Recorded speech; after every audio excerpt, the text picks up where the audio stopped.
RJ Ochoa from bloggingtheboys.com joining us here on the Buyers Barricades guest line. RJ, I don't know if you were on early enough to hear the tease into this segment, but Joe Reinagle asked, how thankful is one RJ Ochoa for Jerry Jones and the Dallas Cowboys?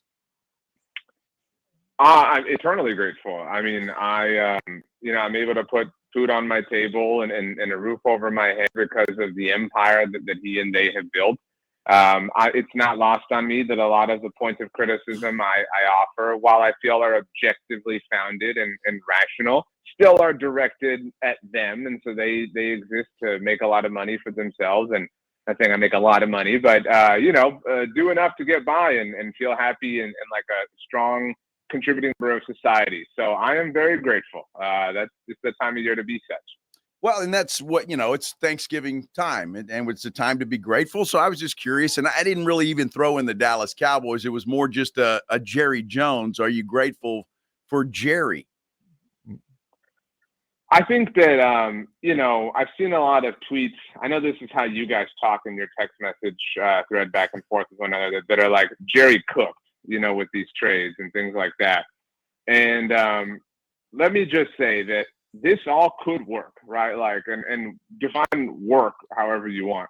That will in no way mean that it was a cooking process, all right? Like, one time Jason Minix made all of us steaks in California because the grill wasn't working outside and he had to do it on a frying pan, and it was fantastic. It was amazing food. But I'm sure Jason would have preferred a much different process. Results do not justify the process. How he got here, wherever the here ultimately winds up, was very, very, very dumb. But just because it winds up with a really, really smart result doesn't mean that the process wasn't unbelievably stupid. It's almost as we stay with the Thanksgiving food analogy, because I agree with you. All the flowers for the Pickens move, and you ultimately ended up with Williams, although I still think if you were going to trade Micah, do it in March. They still traded for Elam, and he's not on the team anymore. Mingo's on a milk carton. And as you think about the Thanksgiving spread, you've got your stuffing, you've got your mashed potatoes, and you still have to deal with green bean casserole, and somebody's going to put Brussels sprouts on the table. And nobody wants that stuff. And that's your Mingo and your Elam trades. It's still there, part of the meal, but ain't nobody want it. I would add to your analogy and say, just because, you take a picture and post it on Facebook and everyone is around that meal smiling and happy, that doesn't mean that there wasn't bickering in the kitchen, that somebody didn't say something stupid or unnecessary, that somebody didn't hurt feelings, that somebody wasn't out of the kitchen not offering some sort of help. Everybody did get together and you got everyone to smile, and somebody held up a dog wearing the Cowboys jersey or whatever. And, that's the moment that everybody sees. But, we could spend hours talking about the dysfunction of how they got here. Even the Pickens trade, as phenomenal as it was, is somewhat undone by the fact that they did not get the extension done the moment that they traded for him. Imagine how brilliant they would look if they had gotten that done, but they didn't. And instead they'll, speaking of milk it for all it's worth in terms of headlines in the offseason. But that's a 2026 problem. I'm here to live for the moment like everyone else. All right, RJ, let's make your head explode then. Oh, boy. CD Lamb is Butterfingers. Don't do it, Joe. Butterfingers. Don't be that guy. Butterfingers, RJ. What? And we were talking earlier about this. Look, he's had bad games against the Philadelphia Eagles this year. The pressure's on that guy, I think, in this game tomorrow against the Kansas City Chiefs. Do you think Prescott's going to try and force the football his way? No, I think Dak is way more mature than that. I think if there's any kind of pressing, I think that's what CD's doing. I think he's pressing. I think, we've all topped our drive, right? And then just walked to the ball and, kept the drive around, tried to hit it off the deck and duffed it again. And I think that's what CD's in the middle of. Is he's just kind of fighting that. And you have to live for the next shot and understand and assess it the proper way. And I think that Dak is capable of doing that. This narrative around CD is absurd to me. In a literal sense, what pressure does CD face? Like, are they going to cut him? Where's CD going to be out if he doesn't play well right now? And I obviously hope that's not the case. I acknowledge that he had a poor game. It was one of the worst games for CD. But within that one of the worst games that he's ever had, he still had 75 yards, a major chunk of which came on a game-defining play where he laid his entire body out physically and was being interfered with. So I think that we are incapable as human beings sometimes of holding multiple truths simultaneously. We used to scream and beg at how unfair it was that CD was only himself and he had to be perfect. Now you don't have to have that be the case. Now CD can have an off game, and it was an off game. And the Cowboys are equipped enough on offense for someone else to shine. I acknowledge George Pickens has played inordinately well this season, but to act like he has had A-plus games each 11 that the Cowboys have played so far would be disingenuous. It's a team operation, and you have to understand that before you say something silly. Not that you do. Yeah, you got that? I didn't say anything silly. I just said there's going to be pressure on the guy, and I think there might be some of that this week and it's not because he's afraid he's going to get cut. It's because CD's a competitor, and he's getting hammered right now, and he doesn't like that. And again, he's got to play with the pressure. But speaking of pressure, as we visit with RJ Ochoa from bloggingtheboys.com here on 94.1 at San Antonio Sports Star, I maintain the Chiefs come into this game facing a lot more pressure than the Dallas Cowboys, even though both teams essentially need this win to keep their faint playoff hopes alive. I agree with that. I think that, and we could argue about how pathetic or sad or whatever this is, but the Chiefs are trying to keep Sterling reputation alive. The Cowboys lose, and it's like, so what? And they could very well go out and beat Detroit the following week and, just kind of be in the same boat. But this is, I think, a bigger game for Kansas City, also in that they're the team who play every year on Thanksgiving, and that it's Mahomes' first ever NFL start at AT&T Stadium, and it's Travis Kelce, and it's just, and to be clear, I think they're pretty used to living in the eye of that storm at this point. But I think the Cowboys are playing with house money in a number of senses. It's a matter of truly, toilly playing freely because, what's going to happen? Like, they're going to talk about us on First Take if we lose. You know what I mean? Like, they're so used to all of this and numb to everything that I think that's, when they fell down 21-0, I do think there was some liberation through that process, right? Some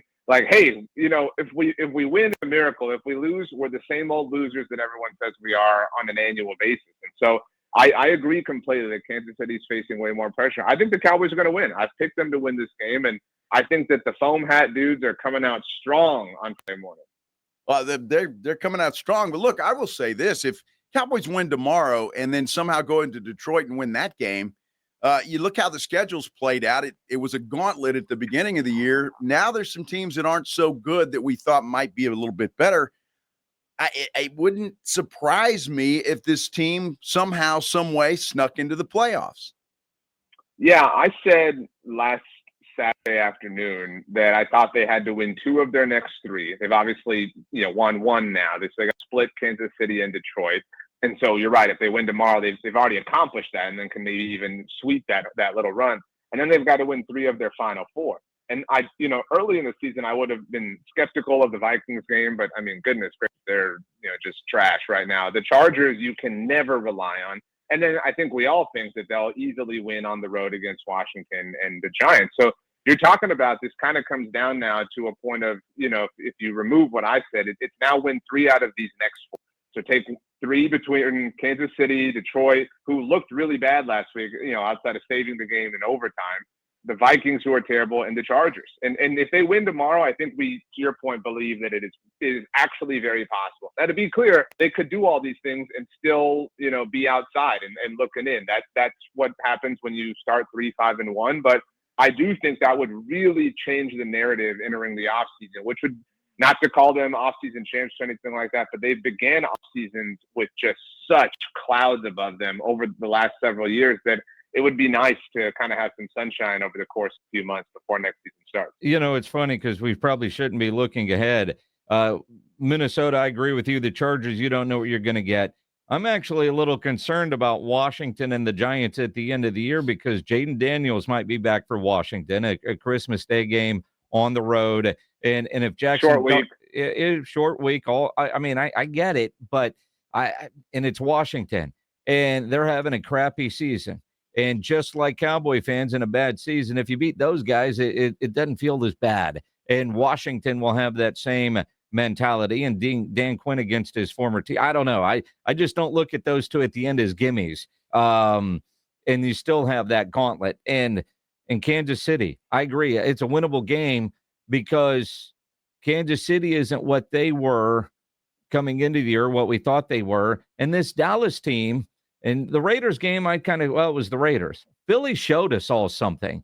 I don't know what this Dallas team is. I don't know if I can still trust the defense or not, but I'm more comfortable trusting the defense today than I was 3 weeks ago. I think this Dallas team is, we've all been out or something at a place, a party, whatever, and it feels later than it is, and you check your watch, it's like, it's 11:30. The whole night is still in front of us. You know what I mean? Like we could go across the country right now if I wanted to, right? Like you're young enough or in the moment enough or caught up enough to where ambition is limitless and endless given the kind of blend of the circumstances that you're in. And I think that that's where they're at, that anything feels possible. And obviously they need help around them to fall a certain way. But I think that's how a game like last week happens, is you truly, are just down to kind of go with the flow and down to see where the night takes you. And it takes a certain sequence of events to get to that point. A lot of teams generally reach that place because they're well run and confident and have lots of success. The Cowboys reached that point in a different sort of path, but they're here nonetheless. And I think it becomes a bit of a self-fulfilling prophecy at a certain point, right? Like it becomes a bit of, well, now Quinn's here. Like now we're not this joke on defense and stopping the run. And you start to believe these things. And I think that you just have to turn the ship around at some point. And they're not headed due south anymore, which is the most important thing. I'm not saying they're headed completely north quite yet, but they're turning the ship. And I think that they believe it's possible. That's a really powerful thing in locker rooms. I think Brian Schottenheimer can attest to that from his time with Pete Carroll. Well, and RJ, I think just coming back from 21-0 down against a quality team like the Philadelphia Eagles, albeit they've been struggling a little bit, but they're Super Bowl champs. You came back, you were 21 points down. Everybody in that stadium, because Minix and I were there, thinking this game's over. There's no way they're coming back from this, but they did. They won the game. To me, that's a springboard for a football team. I know Dak Prescott all week has just been thrilled and hyper and everything else because of that, and I think the entire team is. And I think a win like that can really vault you onto that next level. So it's a long shot, yes, but I think this team has a legit shot to sneak into the playoff tournament. Yeah, I couldn't agree more. And I'm not going to go as far as saying if they did that they'd be the team you wouldn't want to play or anything like that. But I do think, when you lose games like that, at least the way it was looking like they were going to lose, it makes everything heavier. It makes the meetings you have to sit in more boring, right? It makes the coffee colder and duller and less full of caffeine. But you win, you pull it off, and all of a sudden this week that they're well accustomed to because they play on Thanksgiving every year, now it's a lot more fun, right? Like now you're high-fiving people in the facility, you're putting up the Christmas lights already, you're doing whatever. Like it just kickstarts you. That's just human psychology at a certain point in time. So when you steal one like that, it is applicable, I think, to the future. It makes the idea of beating Patrick Mahomes and the Chiefs not feel foolish. It makes it feel like it's well within the range of possibility. And saying things how they've struggled feel like legitimate data points and not just points of coping. RJ Ochoa, bloggingtheboys.com. Our poll question on the San Antonio Sports Star YouTube channel. What is the best Thanksgiving side? We only got 4 options: stuffing, mashed potatoes and gravy, green bean casserole, or mac and cheese. I'm going to go with stuffing. The others you do get at other points in the year. I like that's a general line of logic I subscribe to is, some people do stuffing for Christmas. We do because we're smart. But mac and cheese, I love mac and cheese. I'm going to bake some mac and cheese tomorrow, but you can have mac and cheese on Friday. You could have had mac and cheese today and it would be normal. You know what I'm saying? So you can open stovetop at any point too. You know that, right? It's not the same. You know that. Don't be silly. Let's be straight up about this. And actually, while we're being straight up, I do want to say I'm thankful to both of you and for both of you and for this radio station. I say this often, but you've both been great friends and great mentors to me, and this radio station changed my life. Literally, next summer will mark a decade of that. So I am eternally grateful to this radio station and everybody at Houses, James Pledger and Ari Temkin, David Chiesler, Rob Thompson, of course, Chris Hall. I mean, this radio station has my heart, and I feel that a little bit more this time of year than I do others. Well, happy Thanksgiving, RJ, to you and your beautiful family, my friend. I hope you guys share a lot of love and happiness tomorrow, and the Cowboys can help in that regard. Hey, well, you know, the tradition is everybody gets stressed out while Dad is working and smoking the turkey because Jason taught me how to do that. And then on Friday, we spend all of our money on crap we don't need. So that works. Are you smoking the turkey tomorrow, or is your dad going to do it? Oh, dude. I mean, I'm a good son. I don't want to put it this way, but my dad doesn't know how to smoke the meat. So, so I'm going to smoke the turkey the third or fourth year that I'm doing it. Smoking the turkey outside, baking the cheese inside. Those are my responsibilities.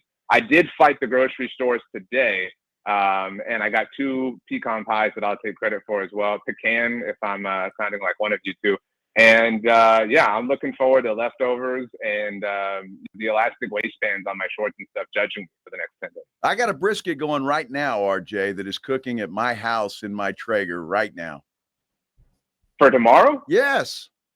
But what? Well, I know we're short on time, but like that's the main course, or that's like a side with the turkey. Well, it's part of the main. We have that turkeys. The main course? It should be. I'm just saying, it's become a tradition in my family that they want a brisket now. So we do have the turkey, but we also have a brisket. So you know, people can pick and choose. Christ, or have both. A brisket isn't even the star. Are you guys eating on pearl dishes? Like, I mean, how much money is going on in the Reimangle household? Well, brisket isn't even. You realize Joe's the poor brother? There's going to be about 30 people there, my friend. So there's a lot of folks. Yeah.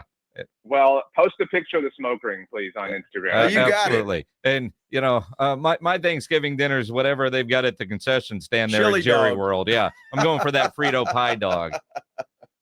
Make sure you eat the mac and cheese. That is the best mac and cheese in the world. But again, relative to the logic at hand, it's available every game, not just on Thanksgiving. Yep. Mm-hmm. Happy Thanksgiving, RJ. Hope you guys enjoyed the Dancing with the Stars finale. You were super tuned in. The what? Good Lord. RJ Ochoa, bloggingtheboys.com on the Buyers Barricades guest line, where they provide traffic control, rental, and sales for San Antonio and beyond.